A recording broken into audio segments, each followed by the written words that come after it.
नमस्कार। श्री स्वस्तानी व्रत कथाको आज हामी 13औं दिनसम्म आइपुगेका छौँ। आज 13औं दिनको त्रयोदश अध्याय यहाँहरूलाई श्रवण गराउनेछौँ हामी। हिजो हामीले 12औं दिनको 12औं अध्याय अन्तर्गत हिमालय पर्वतकी छोरीको रूपमा पार्वतीको जन्म भएको र उहाँले श्री महादेवलाई स्वामी पाऊँ भनेर व्रत बस्नको लागि के कसरी व्रत बस्ने भनेर भगवान विष्णुसँग आज्ञा लिनुभएको कुराहरू हिजो सुनाएका थियौँ। आज हामी त्रयोदश अध्याय यहाँहरूलाई सुनाउँदैछौँ। अगाडिको कथा सुरु गरौँ अब। ओम यं ब्रह्मा वरुणेन्द्र रुद्रमरुतः स्तुन्वन्ति दिव्यैस्तवैर्वेदैः साङ्गपदक्रमोपनिषदैर्गायन्ति यं सामगा ध्यानावस्थित तदगतेन मनमा पश्यन्ति यं योगिनो यस्यान्तं न विदुसुरासुरगणा देवाय तस्मै नमः। श्रीमच्चन्दनचर्चितो ज्वलवपु शुक्लाम्बरा मल्लिका मालालङ्कृतकुण्डला प्रविलसन्मुक्तावली शोभिता सर्वज्ञाननिदानपुस्तकधरा रुद्राक्षमालाधरा वाग्देवी वदनाम्बुजे वसतु मे त्रैलोक्यमाता चिरम्। मूकं करोति वाचालं पङ्गुं लङ्घयते गिरिं यत्कृपातमहं वन्दे परमानन्दमाधवम्। नमो भगवते तस्मै व्यासाय मिततेजसे यस्य प्रसाद्वाक्ष्यामि नारायणकथामिमां। नारायणं नमस्कृत्य नरं चैव नरोत्तमं देवीं सरस्वतीं व्यासं ततो जयमुदीरयेत्।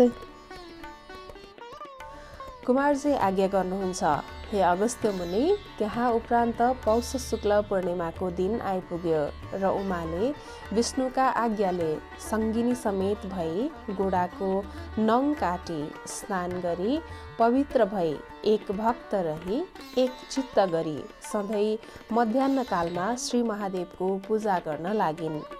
महिना दिन पुग्यो र माघ शुक्ल पूर्णिमाका दिन सम्पूर्ण सामग्री तयार गरी श्री स्वस्तानी परमेश्वरीको पूजा, ध्यान, जप र स्तोत्र पाठ गर्न लागिन्। त्यो कुरा इन्द्रले चाल पाएर 33 कोटी देवतालाई डाकी भन्न लागे, हे देवता हो, अब पापिष्ट तारकासुरको नाश हुने बेला आयो, किनभने हिमालय पर्वतकी पुत्री उमाले श्री महादेव स्वामी पाऊँ भनी श्री स्वस्तानी परमेश्वरीको व्रत गरेकी छन्। श्री स्वस्तानी परमेश्वरीका व्रतका प्रभावले श्री महादेव स्वामी पाएपछि उमाबाट छोरा जन्मनेछन्। ती बालकले हाम्रो शत्रु तारकासुर दैत्यलाई मारिदिनेछन् अनि अमरावती गई राज्य गर्न पाउला। हेर, श्री महादेव सतीदेवी मर्नाले शोक गरी पृथ्वी भ्रमण गर्दै उत्तरा पन्थमा गई काम, क्रोध, लोभ, मोह छोडी सबै इन्द्रिय बाँधी परब्रह्ममा चित्त लगाई महाकष्टले तपस्या गर्न लाग्नु भएको छ। श्री महादेवलाई तपस्यादेखि छुटाई फेरि काम, क्रोध, लोभ, मोहमा ल्याउने उपाय के छ? यति इन्द्रले भनेको सुनेर देवताहरू भन्दछन्, हे देवेन्द्र, त्यो काम गर्न त कामदेव बाहेक अरू को सक्ला? उनैले श्री महादेवका हृदयमा काम बाण प्रहार गरी यो काम पुरा गर्न सक्दछन्। यो सुनि इन्द्रले त्यसै हो भने कामदेवलाई डाकी ल्याऊ भनी वायुलाई अराए र वायुले इन्द्रका आज्ञाले कामदेव कहाँ गई चाँडै डाकी ल्याइदिए। कामदेवले इन्द्रलाई प्रणाम गरी मलाई कुन कामको निम्ति डाक्नुभयो, म तयार छु भने र इन्द्र आज्ञा गर्दछन्, हे कामदेव, श्री महादेव उत्तरा पन्थमा गई काम, क्रोध, लोभ, मोह छोडी सबै इन्द्रिय बाँधी परब्रह्ममा चित्त लगाई तपस्या गर्न लाग्नु भएको रहेछ। बिना महादेवले यो संसारको रक्षा गर्न को सक्ला? यस उसले तिमी वहाँ गई श्री महादेवको हृदयमा काम बाण प्रहार गरी फेरि काम, क्रोध, लोभ, मोहमा ल्याऊ। यति इन्द्रका वचन सुने कामदेवले हस भनी आफ्नै स्त्री रतिका साथ उत्तरा पन्थमा गई श्री महादेवलाई साष्टाङ्ग प्रणाम गरी इन्द्रका आज्ञाले धनुष्टङ्कार गरी कानसम्म ताँदो खिचे महादेवको मर्म तागी कामबाण प्रहार गरे। त्यो चाल पाई श्री महादेवले रिसाएर आँखा उघारी हेर्दा तिनै आँखादेखि अग्निको ज्वाला निस्केर कामदेव भस्म भए। कामदेवकी स्त्री रतिले आफ्ना स्वामी भस्म भएको देखि छाती पिट्दै बिलौना गरी श्री महादेवका पाउ परी बिन्ती गर्न लागिन्। हे जगदीश्वर, त्यो अपराध क्षमा गरेर स्वामी दान गर्नुहोस्। हे करुणामय, दुष्टको संहार गरी साधुलाई रक्षा गरिरहने यस्ता तपाईँलाई कोटि कोटि नमस्कार छ। तपाईँको वर्णन गर्न हजार फणा भएको शेषनागले पनि नसकेको म स्त्री जातिले के सकौँले। हे भक्तवत्सल, मलाई विधवा नगराउनुहोस्।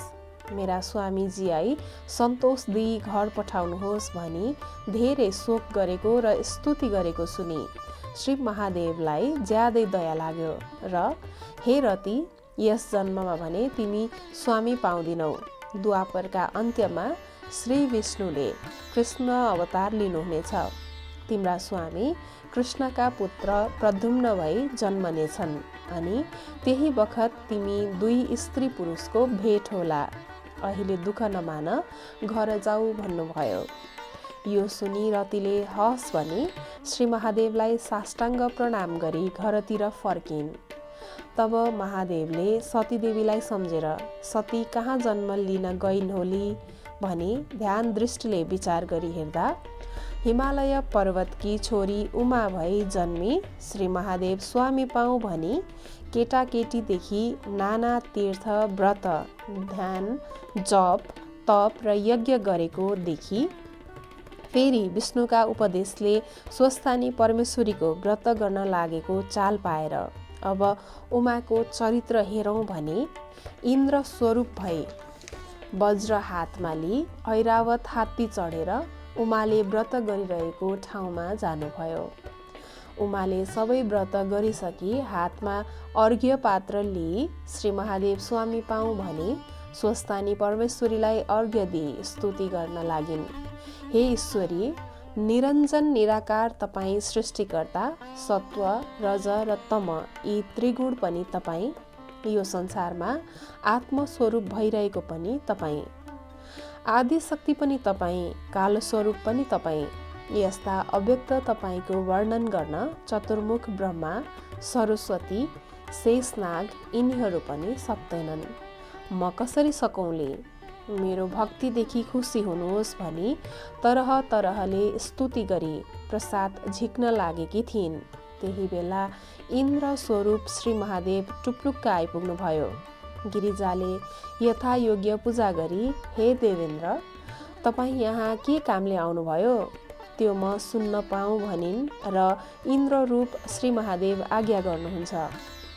हे गिरिजे, तिम्रो भक्तिदेखि म खुसी भएँ। श्री महादेव स्वामी पाऊँ भने तिमीले यो व्रत गर्यौ, त्यो ठिक हो, तर महादेव कस्ता छन् त्यो पनि विचार गर।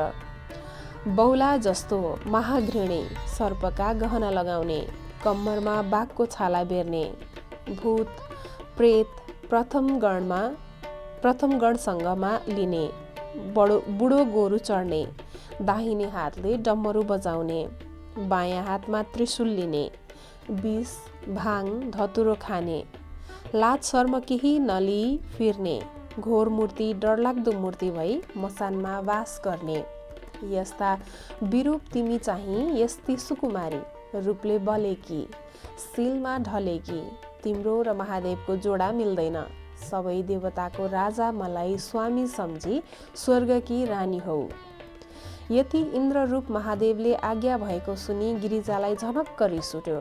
हे पापिष्ट इन्द्र, मैले यस्ती श्री स्वस्थानी परमेश्वरीको व्रत गरिरहेको ठाउँमा आई यस्तो कुरा मुखबाट निकाल्यौ, श्री महादेवलाई नाना तरहले निन्दा गर्यौ। यो मैले सहन सकिनँ, म तिमीलाई श्राप दिन्छु भनी श्राप दिन तयार भइन्।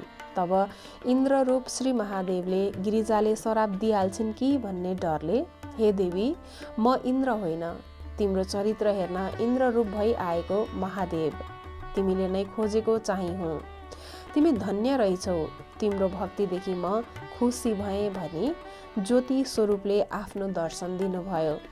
अनि पछि पार्वतीले मनमा आनन्द मानी साष्टाङ्ग प्रणाम गरी, हे जगदीश्वर, केटाकेटीदेखि मैले नाना तीर्थ व्रत दान धर्म यज्ञ जप र तप गरेकोले तपाईँको दर्शन पाएँ। हजुरलाई अब यो श्री स्वस्थानी परमेश्वरीको प्रसाद दिन कन्यादान भएको छैन, कसो गर्ने भनी बिन्ती गरिन्। तब श्री महादेव प्रसन्न भई कन्यादान लिन भनी पार्वतीका साथमा हिमालय पर्वतका घर जानुभयो। हिमालय पर्वतले श्री महादेवलाई आएको देखेर आफ्नी पुत्री गिरिजाले श्री महादेव स्वामी पाउन लागि भन्ने बडो हर्षले आफ्नी स्त्री मेनकासित भने, हे प्रिय, हामी धन्य रहेछौँ, कन्यादान लिन भनी श्री महादेव आउनु भएछ। अब कन्यादान गर्ने सामग्री तयार गर भनी अराए। वशिष्ठ आदि ऋषि ज्योतिषीलाई डाकी विचार गरेर अक्षय तृतीयाका दिन लगन ठहराई स्वर्ग, मर्त्य र पाताल तीनै लोकका देवता, ऋषि, यक्ष, गन्धर्व, किन्नर, दैत्य, नाग र अप्सराहरूलाई निम्ता दिए। चतुर्मुखी ब्रह्मा यज्ञ गर्न लाग्नुभयो। ऋषिहरू 4 वेद पढ्न लागे, गायत्री जप्न लागे। गन्धर्वहरू अप्सराका साथ नाचगान बजान गर्न लागे।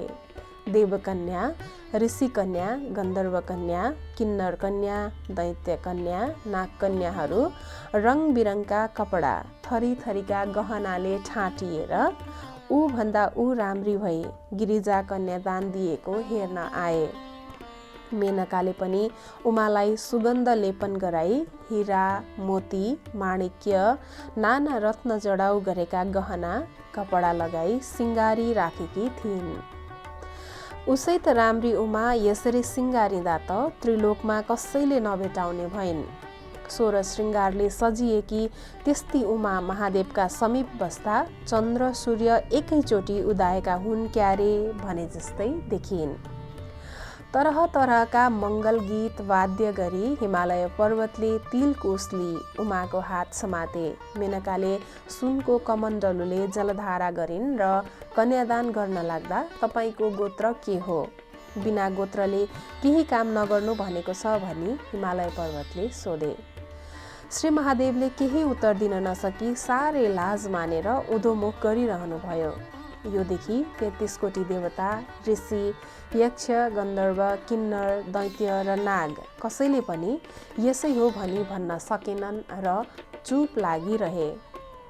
त्यही अवसरमा नारद ऋषि पनि सतीदेवीका हाडको यन्त्र बनाई बजाउँदै शिवगीत गाउँदै नाच्दै हिमालय पर्वत कहाँ आएर, हे गिरिराज, जसका मायाले यो संसारमा सृष्टि स्थिति संहार भएको छ, फेरि जो एकै मूर्तिबाट ब्रह्मा, विष्णु, महेश्वर 3 भएका छन्, फेरि 3 भएर पनि एकै मूर्ति हुन्छन्, यस्ता आदि पुरुष कसैबाट नजन्मेका, तिनका बाबु पनि छैनन्, आमा पनि छैनन्, जात पनि छैन, गोत्र पनि छैन, सर्वव्यापी पनि तिनै, 33 कोटी देवताका पितामह पनि तिनै, फेरि 14 भुवनमा जति जीवात्मा छन् तिनका हृदयमा बसी पाप र पुण्यका साक्षी भइरहेका पनि तिनै, निरञ्जन निराकार पनि तिनै।